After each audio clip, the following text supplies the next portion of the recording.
blessed.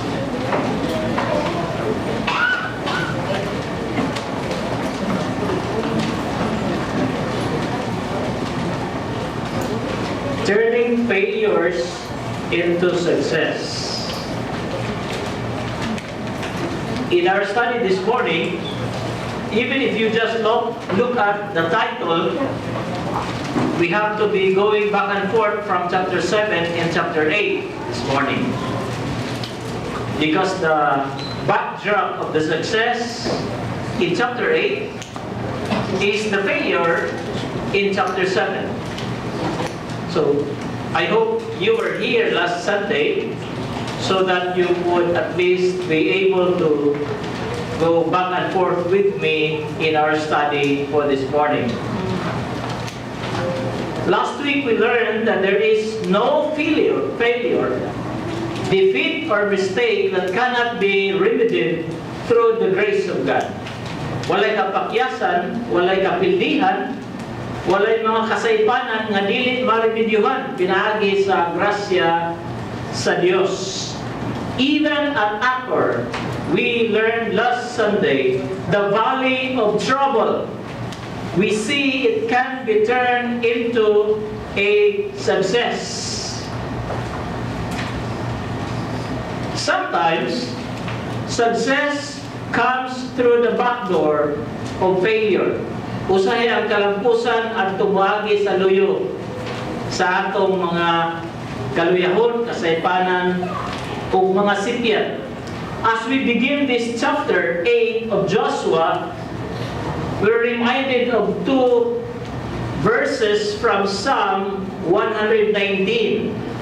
First, let's look at verse 67 of Psalm 119. It says, "Before I was afflicted, I went astray, but now I keep your word." Sana afflicted? Ha? Sa wa pa ko makaagi o kasakitan, nasaan ko. Pero karon ning tuman ako sa imong mga pulong. And look at verse 72 of the same chapter of Psalm 119. "It is good for me that I was afflicted." Kasi may makaingon din hinato nga, maayo ra yung nasakitan ko, maayo ra yung napakyas ko, maayo ra yung gilatigo ko. Kasi may makaingon nato diri. Pero ingon ang salmista, "That I may learn your statutes." Mayroong nasakitan ko aron makakaton ko sa imong mga balaod. In the EI incident in chapter 7, God's name had been dishonored. People lost their lives and a family, entire family died in chapter 7. The momentum Israel gained was temporarily lost. Nindot na takayo kay nagdaog na sila sa Jericho, malipayo na kayo sila, kumpiyansa na kayo sila, murabag sa basketball game pa, kadaog na sila sa game 1, nindot na kayo sa game 2, klaro na kayo daog niya, kaya nagkadaog po sa game 1, naanay momentum. Pero ang nahitabo din it was temporarily lost, and God's people were filled with gloom and despair. The story of AI is a message of warning. Ang nahitabo sa AI mo paghatag kanato og pahinumdom. It reminds us that sin cannot be tolerated in the Christian life. Dili pwede ang sala, dili tagdon diha sa Kristohanong kinabuhi.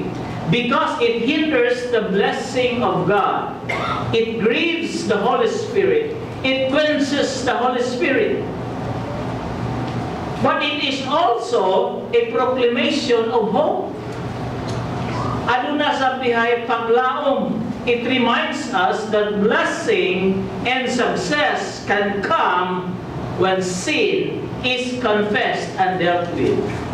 Nagpahinumdum sa dinato na bisan sa sala o kini basta ikumpisa lang o kini takdon yun, pwede pa nato masinati ang kalampusan.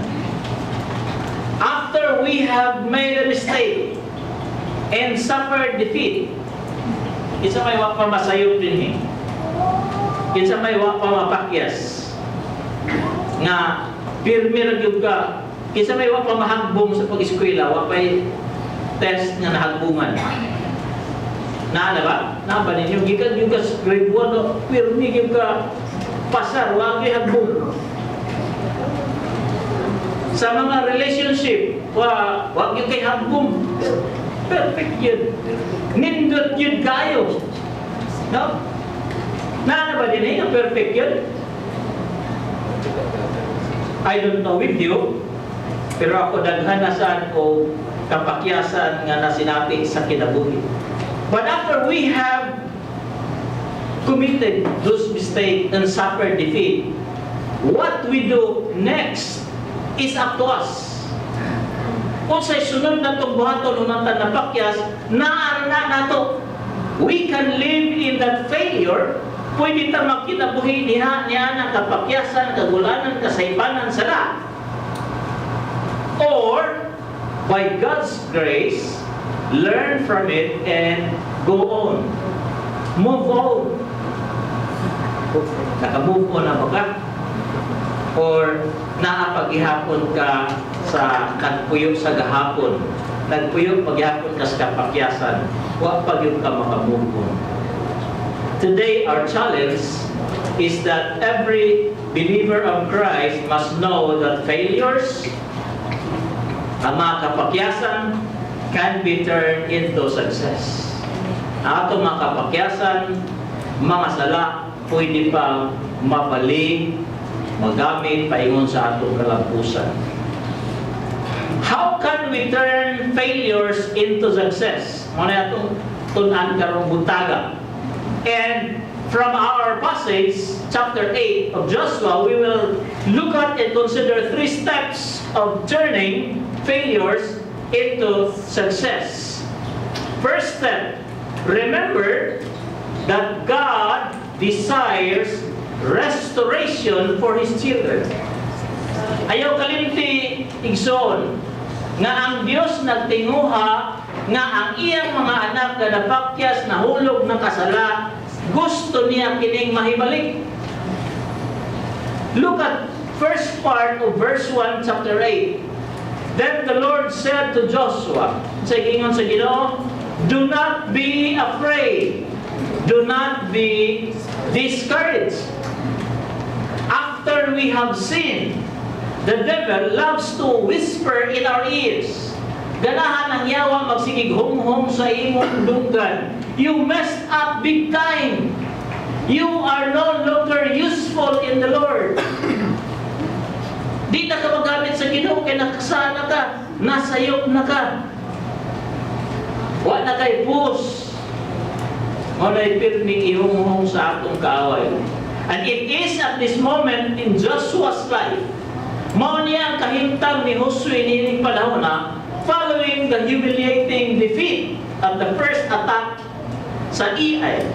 Unsa may gingon sa Ginoo, God specifically reminded Joshua of His promise. Do not be afraid, do not be discouraged. Now, we need to understand here and remember that it was not Joshua who violated the command of God not to keep anything consecrated for God from their win at Jericho for himself. Dili si Josue ang nakasa. Dili ang leader ang nakasa. Nga ningkuha sa mga butang nga gilain unta para sa Ginoo. It was one of his men, usa sa iyang mga sundalo, ang nakasa, dili si Josue. Kinsay ingan?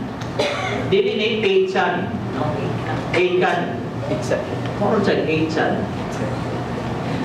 Nevertheless, Joshua felt the shame and pain of the defeat. Bisan pag dili siya mismo ang nakasa, ingon nga leader, apan iya gihapon gibati ang kaulaw o kasakit sa kapildihan. And that's what leaders experience. Have you been a leader in some sort of groups or whatever? Every time there's a defeat, every time there's a failure, a good leader would experience that defeat. Bisag dili siya mo'y directly nga hinungdan sa mga kapildihan. Did Joshua fail to give his men the proper instruction? Napakyas ba si Joshua sa paghatag og saktong pahinumdum sa iyang katawhan? What's the answer? No. He gave all the instructions that God gave to him for the people. That instruction said that no one should take anything from the spoil in Jericho for himself because they are consecrated for God. Did the people rally against the leadership of Joshua? Nagreklamo ba ang mga tao ni Josue kay napildi sila? Nagreklamo ba ang mga tao kay patyon or gipatay na si Achan o ang iyang family? Nagreklamo ba ang mga tao? Do you remember in chapter 7? The answer was no. May gani, iwa pa internet atong panahon na. Uwa pa Facebook. I'm sure kung karon pa itong panahon na, magsiga-siga tingali, kung pagka muinit yung tiyaling maayo ang mga Facebook sa pagpanaway ni Josue. Nganong napildi sila o ganong ipatay pag yun si Achan. May nalagaling uwa pa Facebook atong panahon na. Parang karon ba, di ba? Mga tao, sige panaway sa atong leader, sa atong presidente. Yung sahay, o di manggaling kasagaran, manaway tawar na magintay kasayuran. Yan ay nanaway. Imo pong gipasa, imo pong gi-repost. Ingon anak ka, delikado karon ang mga leader. O ingon anak po ka, why disiplina karon ang mga follower. Patata raw panaway bisan o walay facts. Kung sa ibuhat sa mga tao, they waited on the leading of the Lord through their leaders. Pag-ingon sa Ginoo, kang Josue, o kang Josue, paingon sa mga tao, kapalumbaya ang matag tribe, matag clan, matag family. Kaya kung pick-upon kinsay nakasa, sunod ang mga tao. They waited to know the real facts. And you know why? I think nganong ang mga tao walang musaway sa ilang leader na si Josue o kabubang mga leaders. Because they trusted their leaders to be doing as God was telling them to do. Misalig sila sa ilang leader na nagtuman lang sa sugo sa Diyos. The only person who did not trust his leaders was Achan. And look what happened to him. Ang walang mutuo sa iyang leader si Achan na kay ingnan siya kayo panguha, tingkuha. Wa maminaw. Tanawa ko sa inahitabo niya. Let's look at a lesson about God at this juncture. God is strong on discipline, but even stronger on restoration. Ang Diyos, dili sayon-sayon nga palapason ra ang angay disiplina. Pero mas lingkod siya alang sa pagpasiguli sa iyang mga katawhan. Usay na may lahi-lahi man tang mga ginikanan ng style, no? Makasa ang atong anak, kaya ato laging gigugma ang atong anak. Wala lang disiplina. Nagpuyuban, diretso lang po disiplina, bisan o di masabtan, di pa maklaro ang sayo. Ang Ginoo, strong siya sa disiplina, pero mas strong siya sa pagbabalik sa iyang anak na nasave. It is reassuring to know that God does not permanently withdraw His blessing when we fail Him. God never forsakes His children even after He disciplines them. Ay mga ginikanan, ngayon mo sa nanganak, adilit maminaw. Sige, sukad karon, di na ka na kong ilhong anak. Di sa nasakong disiplina, di ba? Disiplina ni mo niya, di na lang sa Diyos mo pabalikon. Dili mo niya na ang Ginoo. Muna ang mga anak, maingon sa, mauday pa. Sige, ato na punoy. Pulayas, magpulkailan ka na magkalayasan.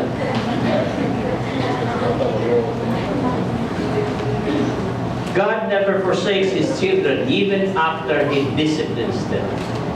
Kung man ito kinisiplina, nagpabilin, gagihapon na ito. Second step, learn not to repeat the same mistakes. Let's read second part of verse 1 to verse 2. Take the whole army with you, so on and so forth. Go up and attack Ai. For I have delivered into your hands the king of Ai, his people, his city, and his land. You shall do to Ai and its king as you did to Jericho and its kings, except that you may carry off the plunder and livestock for yourselves. Set an ambush behind the city.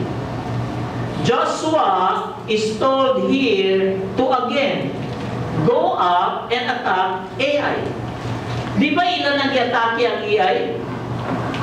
And they were routed, 36 of his men died, were massacred. Nanagan sila. Bahagang ikob. Karon ninyo na sa nang Ginoo, sige, sulong nga ninyo pag-usap ang Ai. And God's word to Joshua here was to use all the fighting men of Israel. In other words, take the whole army with you. This time, ang Ginoo na ang nagingon, your whole army dalha sa pagsuong. The first time, kung sa ikingon sa mga spy, ay gamayra na sila. Ayaw na lang natin, di na lang nato habu-habuon, ikuban pa na itong mga sundalo. Gamayra na sila. Mura na pang ato rin ang duwa-duwa ang tingalina nato sila o kita daghan dito. Ay di na sila paigo. Di na paigo. And you will see later the number. Di na yung tinod paigo. 30,000 ka sundalo. Kunya, apil na mga bata o mga babae, 12,000 ran. Ay magduwa-duwa ran ang mga Israeli noon na nga bago pang nakadaog sa Jericho. Ingon ang mga spies, ayaw lang, di na to haguon ang tanan, gamay lay pada.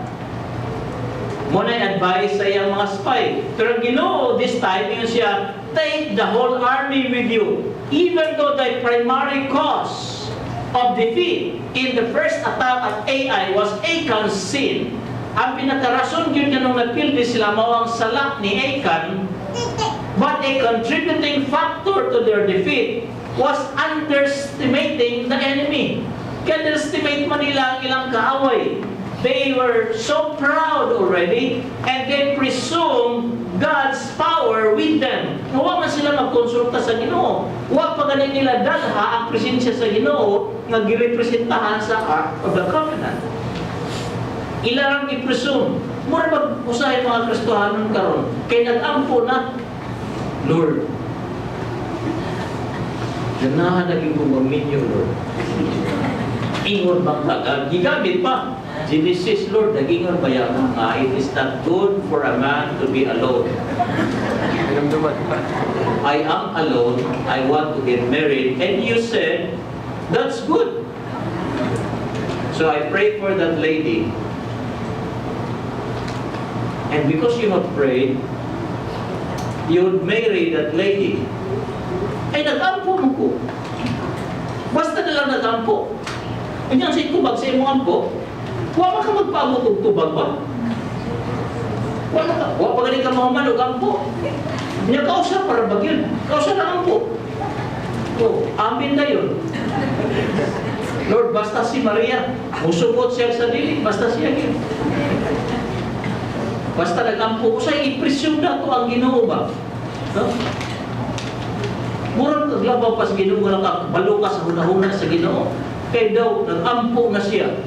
Mao na yun eh, nag-ampo na yun po. Unya, pagkasayo, kisay gibasol. Kisay gibasol? Ang Ginoo, ay nag-ampo ko siya.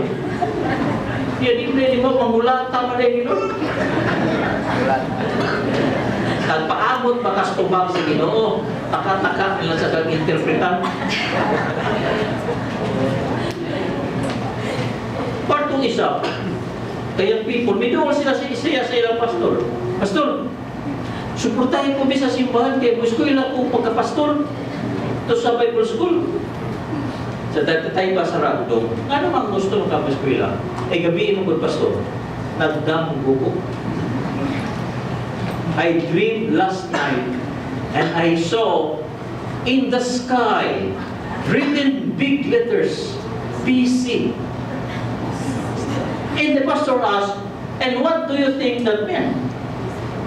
The young people said, but that should be preach Christ. Then I should go to the Bible school, become a pastor and preach Christ. And the pastor said, maybe you have misinterpreted that, young man. Kung saan sila, pastor? Basic plant corn. Plant corn. Sa'yo ba, man lang, manaon kung tagnaon ang Ginoo. Plant corn diya. Kaya nga itong Bible school, kaya mo kuminaw, nakoyab, naminyo ang mahuman.